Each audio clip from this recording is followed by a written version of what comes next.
Hey, Eagles fans, this is Mike Kaye from NJ Advanced Media, and welcome to the No Huddle Show podcast, where we discuss anything and everything Philadelphia Eagles. You can read our content on NJ.com/Eagles, bookmark that, and you can subscribe to our exclusive Eagles Insider Tech service, where we'll break news, give you insider observations, and provide in-depth analysis. Through Eagles Extra, you can send questions and comments directly to us, and we'll respond to your phone. You can sign up at NJ.com/text. With me today, as always, is my fellow Eagles beat reporter, Chris Franklin. Today we're going to do a mock draft up to the Eagles' number 37 overall pick in the second round. We're also going to do a little game I like to call Should or Will, where we're going to tell you who the Eagles should pick at number 12 and who they will actually pick. Chris, how you doing today? Not bad at all, man. Tomorrow's the day. It's can't wait. It's waiting for a while for this day to come, and it looks like it's almost here, man. How are you doing? I'm well, man. Just ready to get through this because it's going to be a fun weekend, but it's also going to be a long one. There's going to be a lot of takes. Some of them are completely off base. Some of them are going to be completely valid. It's just the way it is. There's going to be some angry fans no matter what happens. The Eagles could keep their 2022 first-round pick and then trade up to 9 and only give a third-round pick and still select Jamar Chase, and somebody's going to find a reason to complain. Anyway, but, this is something that you and I as draftniks look forward to. We're going to have all this great content on NJ.com/Eagles. You're going to be able to get a full picture right away once this pick is in. We've done a ton of background work on these guys.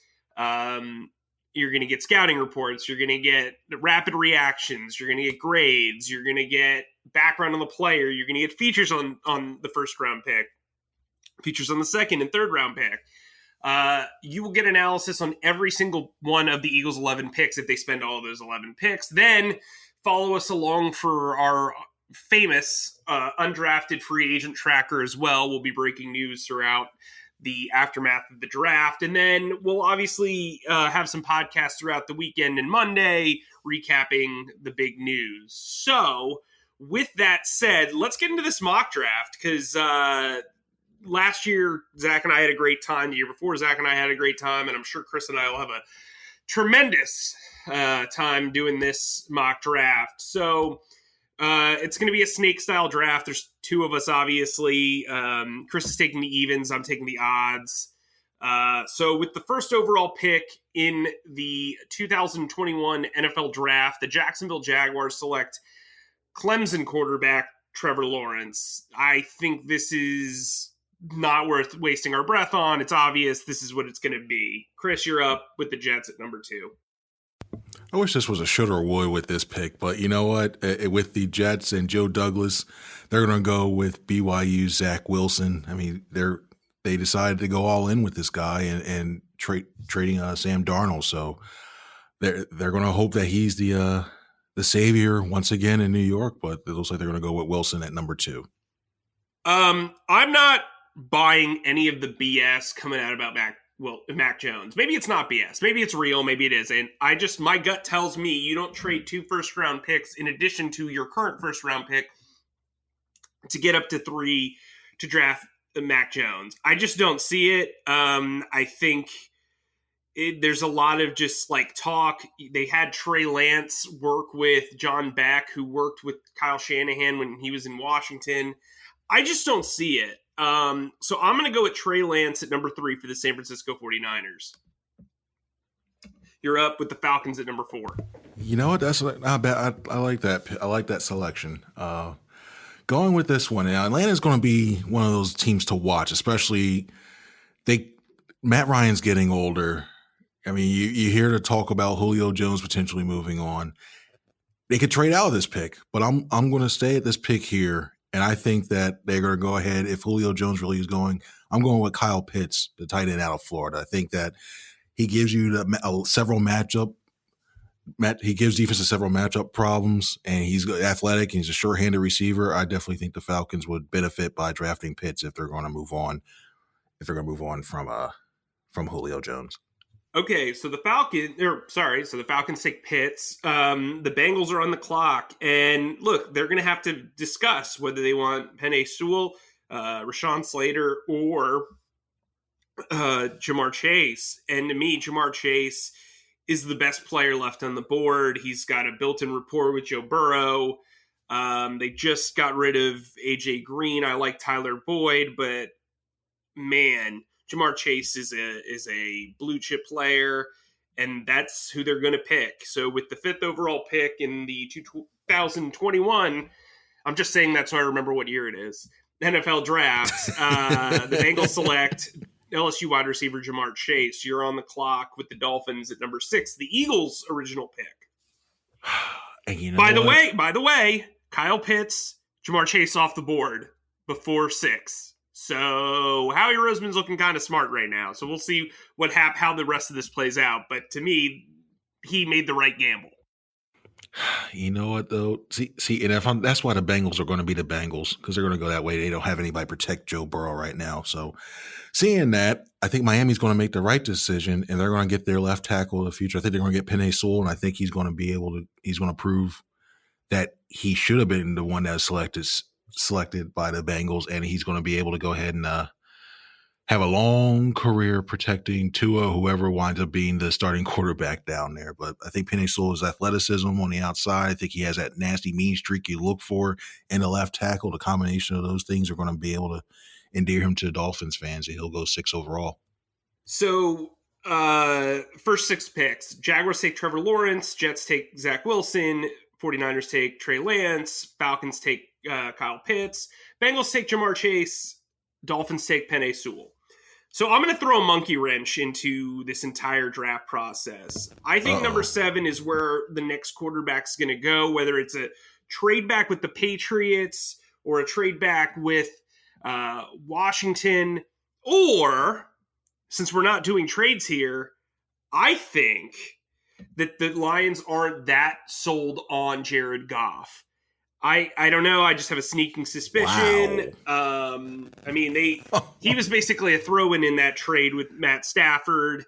I think it's reasonable to bring in a guy who needs a couple of years to potentially develop, and they have a lot of draft capital throughout the next couple of years. They can build around the position. I think they're going to go with Ohio State quarterback Justin Fields. Wow.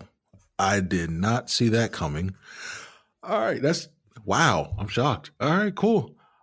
With the 8th pick, the Carolina Panthers and Matt Rule, seeing that they won't have their chance to get Justin Fields, I think they go ahead and they potentially look to trade out. But since we're not doing trades well too, I think they stay on the board. I think they stay at the position, and they go ahead and take Rashawn Slater, the offensive tackle, to go ahead and beef up their offense, continue to beef up that one too. So especially because I think it's too high of a reach to get Waddle or Devonta Smith at that spot for them.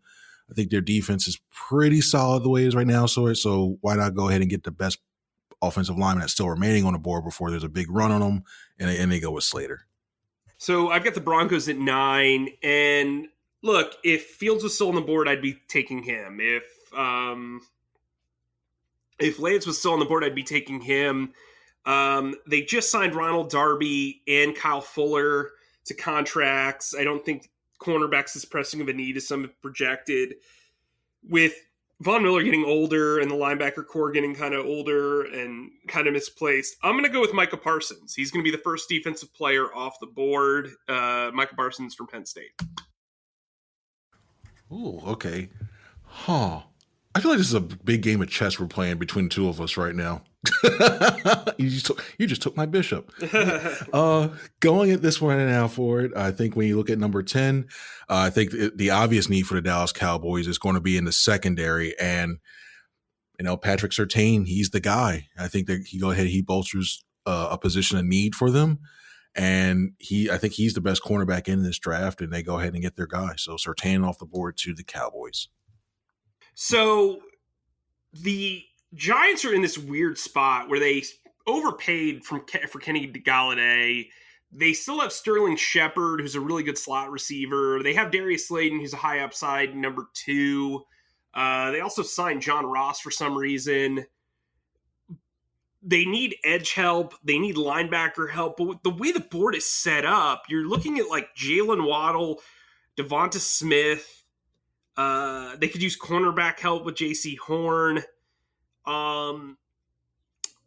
really need people to block. There's so many options here.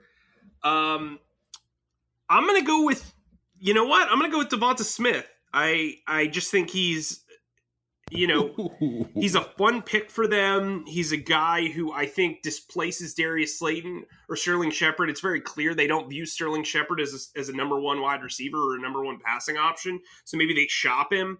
But I really like Devonta Smith. I think a lot of the size issues are over discussed. I'm going to go with Devonta Smith here. Wow. So you're on the board. You're on the board. This is where it gets real interesting. So before we get into this, I wrote about the 6 guys that make sense at this pick at 12th overall. Devonta Smith, Jalen Waddle, Patrick Surtain, J.C. Horn, Kwity Paye, and Rashawn Slater. 3 of those guys are still available. Jalen Waddle, J.C. Horn, and Kwity Paye. Let's recap who's come before them. So Jaguars take Trevor Lawrence. Jets take Zach Wilson. The 49ers take Trey Lance. The Falcons take Kyle Pitts. The Bengals take Jamar Chase. The Dolphins take Penei Sewell. The Lions shock everybody and take Justin Fields. The Panthers draft Rashawn Slater. The Broncos take Micah Parsons. The Cowboys take Patrick Surtain, and the Giants take Devonta Smith. This is kind of a situation where I would think that the Eagles would want to trade back to 15 if the Patriots were feeling froggy and wanted to jump up for Mac Jones. But since we're not doing trades, you're kind of deciding, between Jalen Waddle, J.C. Horn, maybe Kwity Paye, Christian Barmore, and Christian Darrisaw. I mean, this is a Sophie's choice, as it were. Yeah. Now here's what I would say, though. In this scenario, with the way this board is dropping, I do wonder if the Eagles could finagle a pick from the Vikings to jump the Chargers to get an offensive tackle like Christian Darrisaw, or if the Patriots were in love with Jalen Waddle and you felt comfortable going back to 15, the Chargers take someone like Darrisaw, the Patriots take Waddle, and then the Vikings are probably going to take an offensive lineman or an edge, and at 15 you can take J.C. Horn. Or maybe you're worried because the Patriots want J.C. Horn at 12. So it's an interesting, like, what you could do here from a trade standpoint. But I've talked enough. Get to your pick, Howie Roseman. I do agree with you, though, when it comes to dropping back. I do think the Eagles could do that because in my mock, I had the Eagles moving back to 14 to go ahead and still the Vikings pick Darrisaw and the Eagles still get the guy I'm going to select with the 12th overall pick, J.C. Horn. And the reason why I'm selecting J.C. Horn is just looking at the overall board, the way it's set up, not only just sort of first round, but the second and third. To me, there's a big drop off when it comes to cornerbacks because I know Newsome's out there. He does well, and people are some high on him. Caleb Farley, I like, but there's too many concerns when it comes to his back. So when you look at overall, I still think you can get a really good receiver in the second and third rounds in this draft. So I'm going to go with the other top level cornerback. I get Horn. I move Avonte Maddox back into the slot, and then now you have Darius Slay, and you have Horn on your outside. You have slot back to this position where he's performed better at. So I think you go ahead and just bolster your secondary with that one pick. All right, the Chargers run up the board and select Christian Darrisaw, Virginia Tech. Thanks.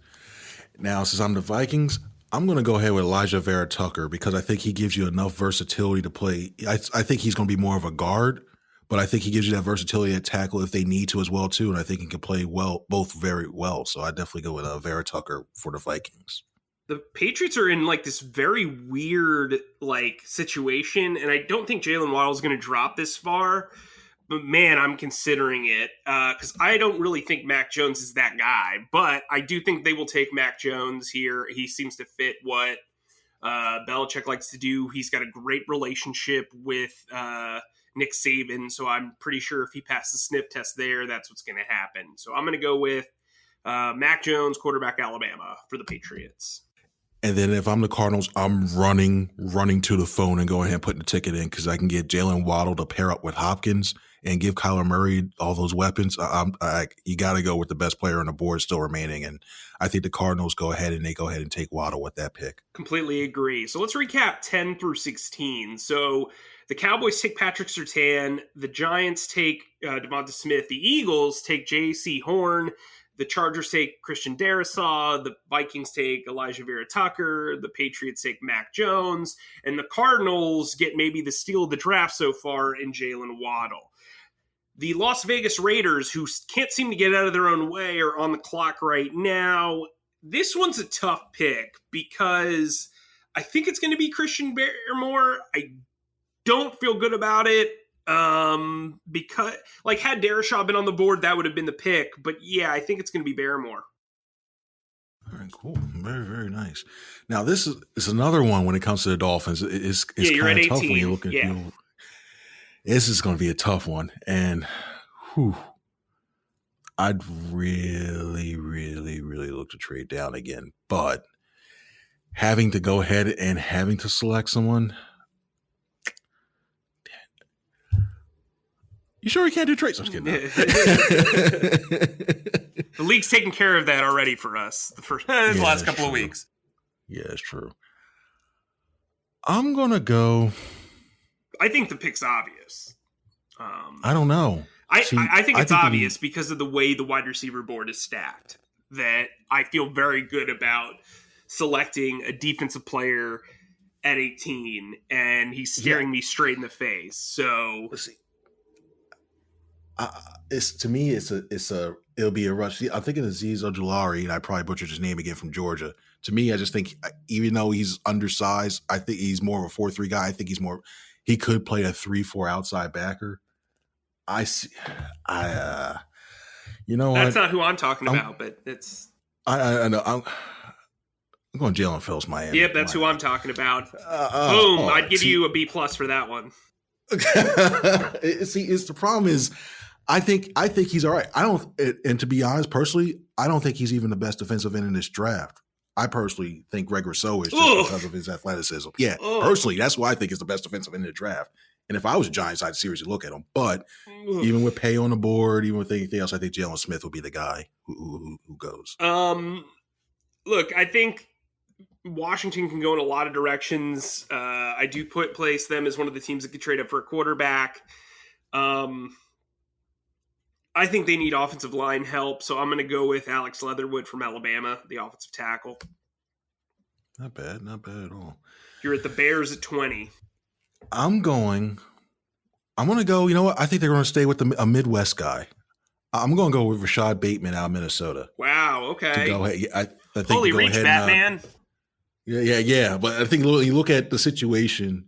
I mean, I look at they need offensive help badly.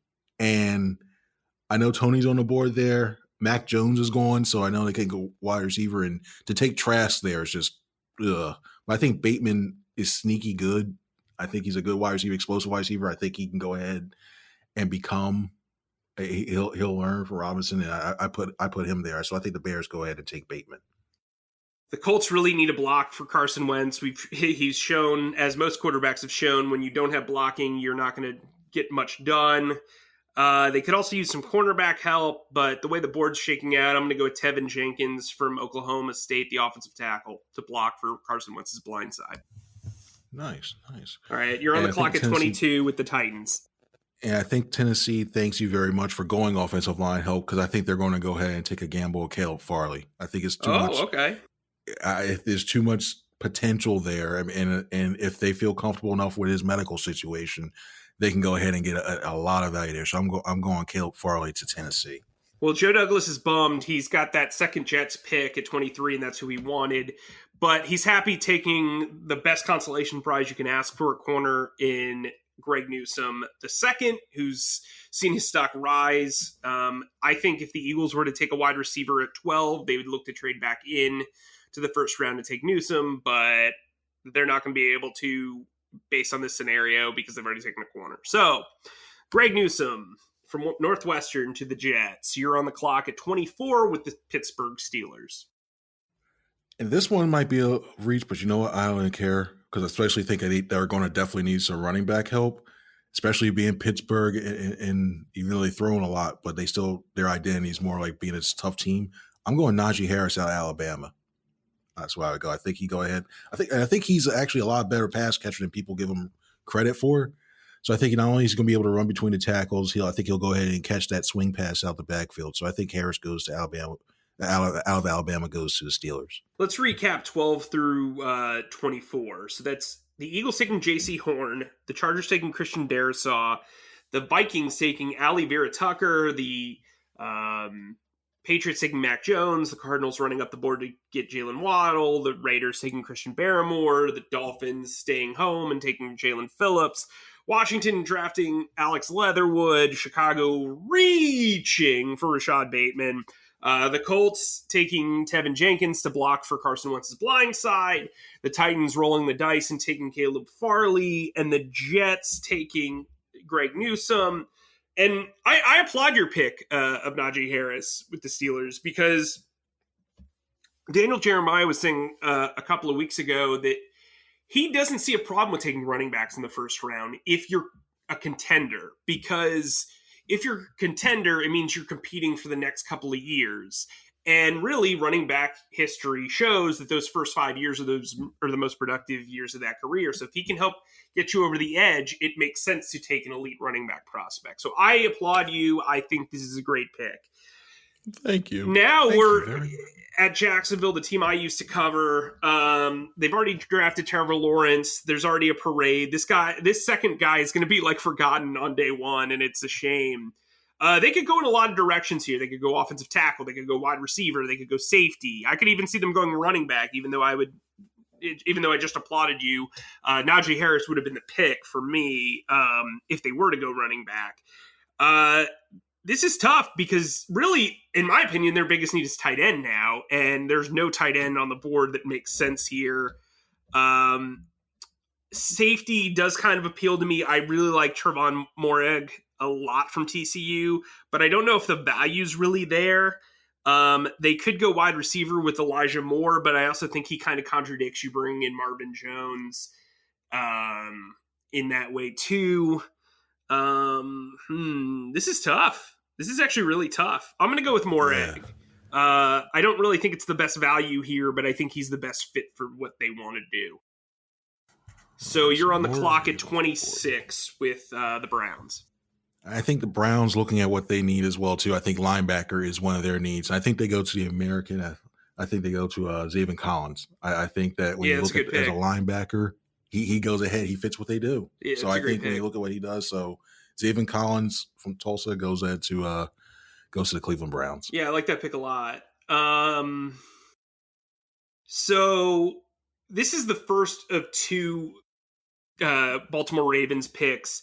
I actually think they're very interesting because if the Ravens were a team that the Eagles could potentially trade up with either their 27th or 31st overall pick, I think they do that. And they do it at like a really minimal cost, like a 4th round pick for that 31st overall. That would make sense to me. I think that 31st overall pick is like a really good value asset, especially for a team if they want to trade up and get Davis Mills or Kyle Trask in the first round to get that 5th-year option. Which is again why if I'm the Falcons and I like somebody like Kyle Trask or Davis Mills and I'm picking at 35, I know I can trade back into the first round, move up 3 spots, and take one of those 2 guys after I just took Kyle Pitts, and I'm feeling good. You know what I mean? So anyway, the Ravens are going to keep this pick, and they're going to take one Harbaugh pupil to join another Harbaugh. Kwity Paye, who has fallen here, I don't think he will fall this far. I think he makes a ton of sense for the Ravens defense. So I'm going to go Kwity Paye of Michigan. I think Kwity Paye is going to be in play from 11 to 20, to be honest with you. I think the Giants are going to look at him. I think the Eagles are going to look at him. I think the Colts could look at him.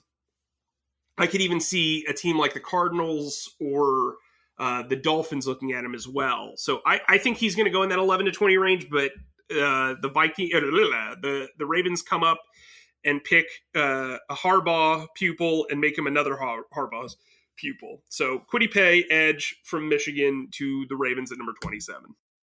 Nice. I'm going to throw a little curveball at you. Just it's getting off the rails a little bit. Do it.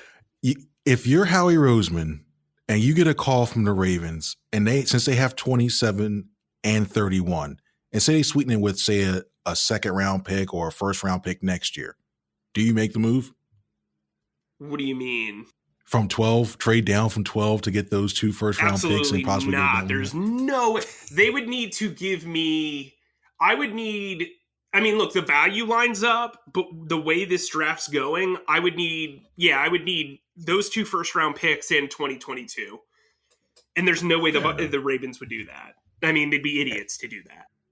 I mean, I didn't know, because if they maybe potentially get like one of the left tackles, that's what I was thinking. Like maybe they had their eye on one of those tackles to go do. They have a lot of needs, but maybe you turn it around there and you get like Terez Marshall and Asante Samuel Jr. and then at 37 you take an offensive tackle. I mean, that'd be kind of cool, but like I don't see them doing that unless they're getting premium value next year. Like, to me, the game is to move back 6 to 8 spots and get a 2022 first round pick from Chicago. You know what I mean? Like, I'm not going past 20. I agree. Because look, and if you fall to 20, I think Xavier Collins falls into that, because you've turned 6 into 2 2022 first round picks. Xavier Collins, like, that's easy to sell to a fan base. Oh, and by the way, on top of that 2022 first round pick, you're probably getting another third as well. So like Xavier Collins, 2 first round picks and a third round pick for the 6th overall pick. Yeah, I'm about that life. Nice. But you're looking at Xavier Collins there. You're looking at Kwity Paye. You're looking at Greg Newsome. I'm about that life. I feel that. So you're on the clock at 28. The Saints are there. They have cornerback, wide receiver, and edge needs. What are you doing? Well, I'm going to go linebacker. I think they go ahead and Jamin Davis. Ooh, I think like this guy's just too good to go ahead and move past. I think makes sense with Anzalone leaving too. Yeah, so go ahead, you pop another athletic guy in there. I think he can be a really effective linebacker, especially as a rookie. And I would go so far as to say, if he lines up with Saints or even another team that's drafting toward the bottom of here, like say like a Tampa Bay or anything else, I think he has the potential to be a defensive rookie of the year candidate. I think he's just that good. I like that. Look, the Packers at 29 really need offensive line help, but they also really need some wide receiver help as well. And Elijah Moore is just like climbing up the draft boards as far as from a media perspective, but I think the league knows how good he can be. It's been a while since Randall Cobb was in his prime and in Green Bay and being a key fixture of the Packers offense. I think they get the new Randall Cobb and they draft Elijah Moore from Ole Miss at 29. Nice, good pick. So you're at 30 with the Bills, which seems like a really good trade up option for the Eagles if they wanted to get back into the first round as well. What do you have them doing now with Najee Harris, who's been like the talk of the town in Buffalo, off the board? Yep, you went to the other running back option I'm looking at. I'm going to go ahead and go Travis Etienne, running back from Clemson. Bills go ahead and address a needed running back. So we're back with the Ravens again, and this 31st overall pick just seems like a trade back option to get more value off the Orlando Brown trade. They swapped and gave a second round pick to the Chiefs in return. I think you can turn this 31st overall pick, even if it's moving back 10 spots, into a pretty premium pick, because you look at teams like the Falcons, you look at teams like the Panthers and the Broncos, who could still use some quarterback help. Maybe you go back to 39, pick up, another second round pick or a future 2022 first round pick. Same with 40. I think that makes a lot of sense. But right now the board's not really shaking out the way I would want it to. They do need wide receiver help. I'm not really liking the offensive line options here or the secondary options. I'm going to go with Kadarius Toney. I think he fits what they want to do, working the middle of the field. I think he can take the ball after the catch and really get a nice return on investment on that target. So I'm going to go with Kadarius Toney at 31 with the Baltimore Ravens. Nice pick. Nice. Yeah, so you've got the last pick. And look, Antonio Brown just re-signed with the Broncos. I don't know if the wide receiver is that big of a need. They could use some edge rushing help. There's some pretty good edge rushing talent right here on the board. I'm wondering if Howie Roseman's like salivating over the fact that they're, Azeez Ojulari, Joe Tryon, and Jason Owe, like still sitting on the board. Really athletic guys. I wouldn't take any of them. I would take Azeez at 32, but I don't know if I would take either one of the other guys. Then you still got Jeremiah Koromoa. There's Eric Stokes. Like this is turning out pretty good for the Eagles and for anybody really picking in the top 40. Yeah, it definitely is a lot of value. I think, once again, I'm going to go back to the offensive line. I think I look at that Buccaneers offensive line. It's definitely getting older, and they're going to need to start looking toward the future. They have to. The mark of good, successful teams, they have that mix of young talent and they have that mix of old veterans. And they go ahead and they go Jalen Mayfield. Oh, wow. Okay. I think that offensive tackle that goes ahead and provides, he's that lineman of the future to go ahead and play tackle, and they go ahead and get Mayfield. All right. So here, we've closed out the first round. So let's recap the first round before we get into day two. We're only going up to 37. We thought that would be kind of a smart move because that would each give us an Eagles pick. It would also kind of tell you where the days are going and kind of playing in that process. We want to do more than just a first round mock draft. So the Jaguars take Trevor Lawrence. The Jets take Zach Wilson. The 49ers take Trey Lance. So 3 quarterbacks right off the board off the start. Then the next 3 goes Falcons and Kyle Pitts, Bengals and Jamar Chase, Dolphins and Penei Sewell. Howie Roseman's feeling pretty good about that top 5 after trading out. Then at number 7, the Lions kind of shock everybody, take Justin Fields. I really think that's a big trade-up possibility. I think number 7 is where Justin Fields ultimately ends up, whether it's, with the Lions or a trade-up team. Number 8, the Panthers take Rashawn Slater. Number 9, Micah Parsons to the Broncos. 10, Patrick Surtain to the Cowboys. 11, Devonta Smith goes to the Giants.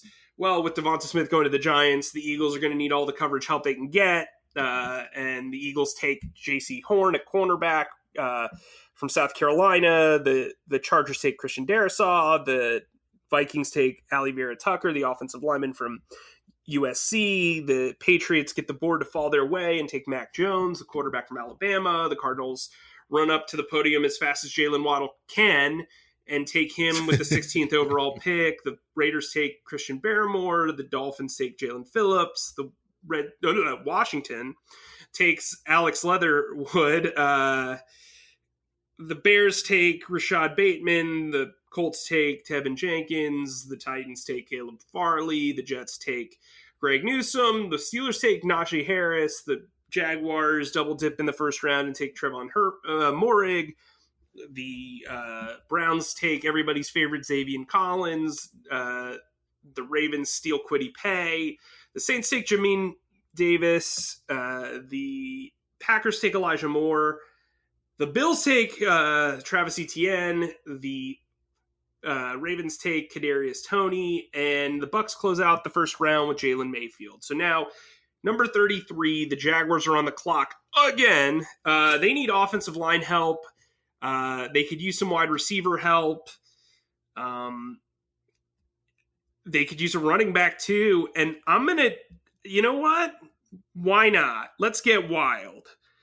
Let's take Javonte Williams, the running back from UNC.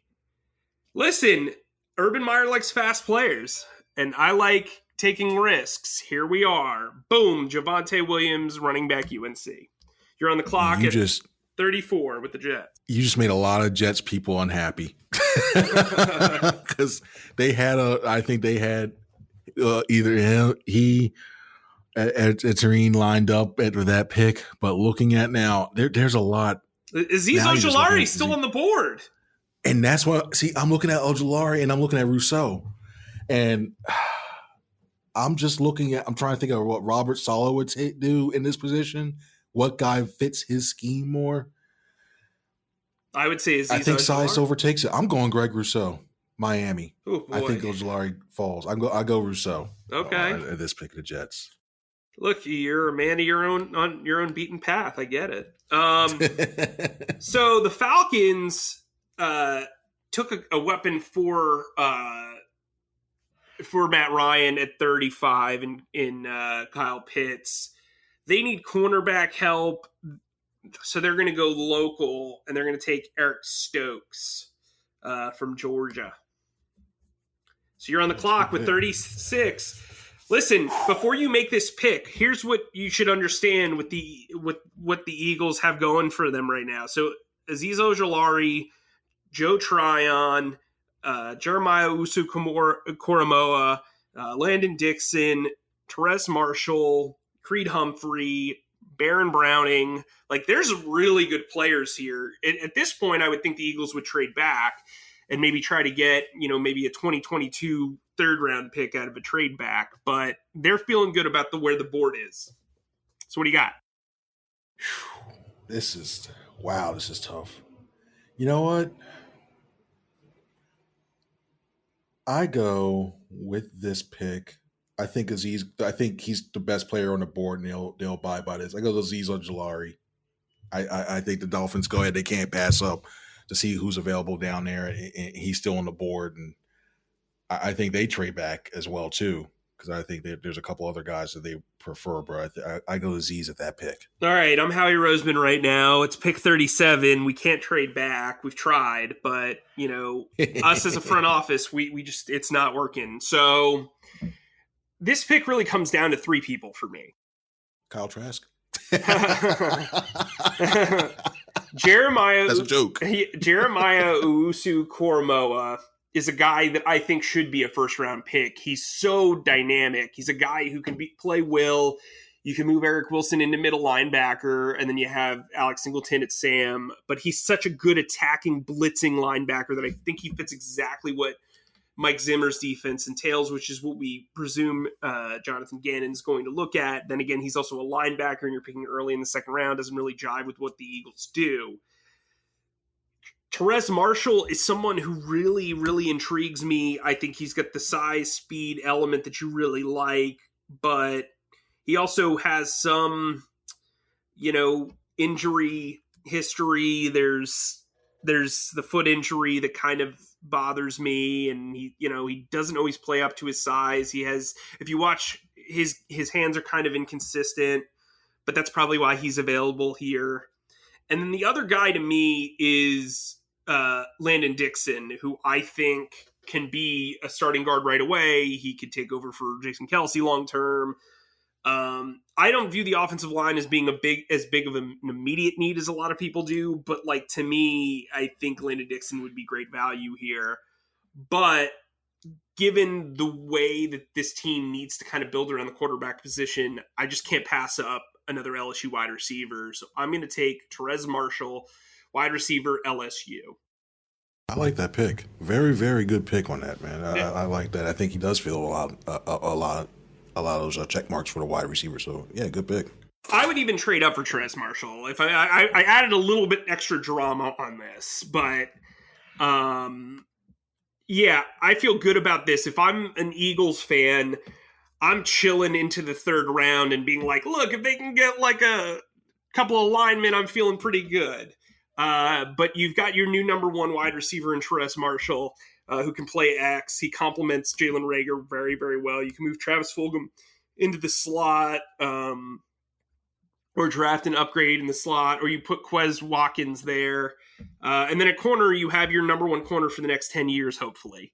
So recapping, the Eagles selected J.C. Horn at number 12. If you don't like that, blame Chris.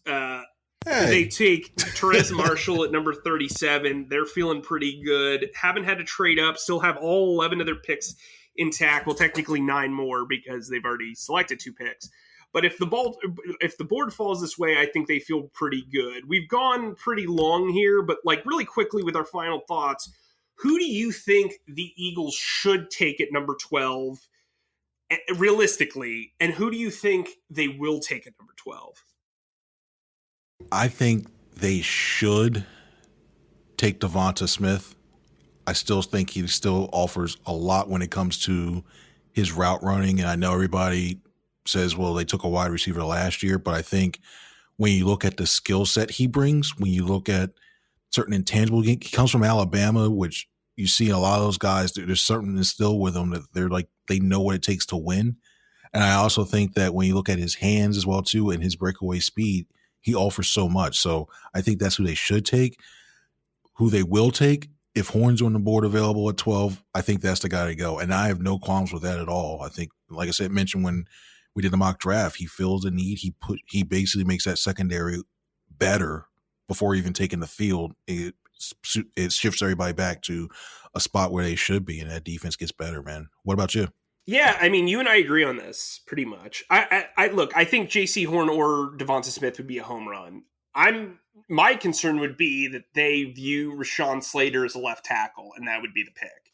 But I think they're going to end up taking a corner. Listen, I got to bring this up. I brought this up on Twitter yesterday. Here are some clues heading into round one, and this got a lot of feedback, but I think it's pretty easy to determine on the surface.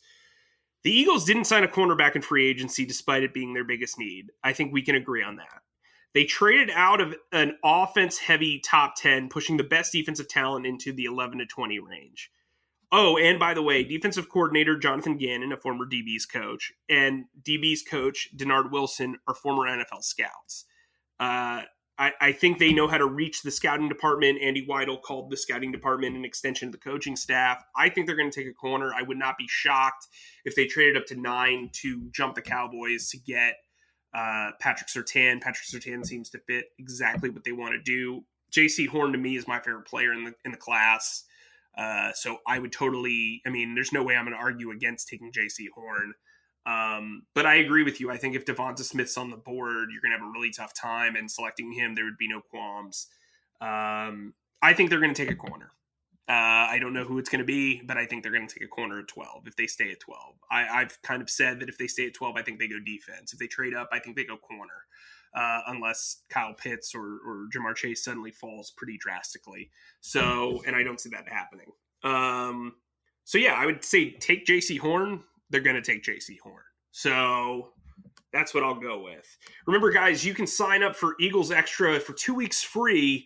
Get all the draft coverage and exclusive analysis and news you need during draft weekend. So you get that all for free by going to NJ.com/text. You can also download the No Huddle Show podcast wherever podcasts are available. If you like this mock draft, give us a 5-star rating. If you hated this mock draft, give us a 5-star rating and call us stupid names. For Chris, I'm Mike. We're going to be back on Friday following the first round. We'll break down the first round for you. But we wanted to get this pod out because we love doing this mock draft. Chris, I had so much fun with you. It was great, man. Yeah, this was good. It was a lot of fun. Thanks. This was good, and it ran smooth, so I appreciate it. Guys, we'll talk to you on Friday. Hopefully the majority of you are happy. Maybe the Eagles do something crazy and pick twice in the first round. I think that's a very, very logical possibility.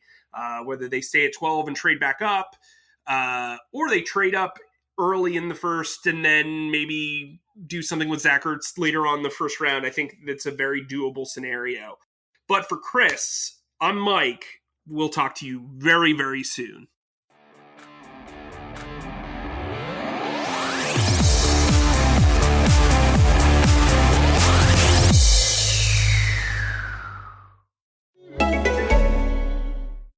This is what renting furniture with Feather looks like. Pieces that fit your style and your space, and cost less than your monthly phone bill. Oh, and did we mention delivery and assembly included? Feather. Start renting at livefeather.com.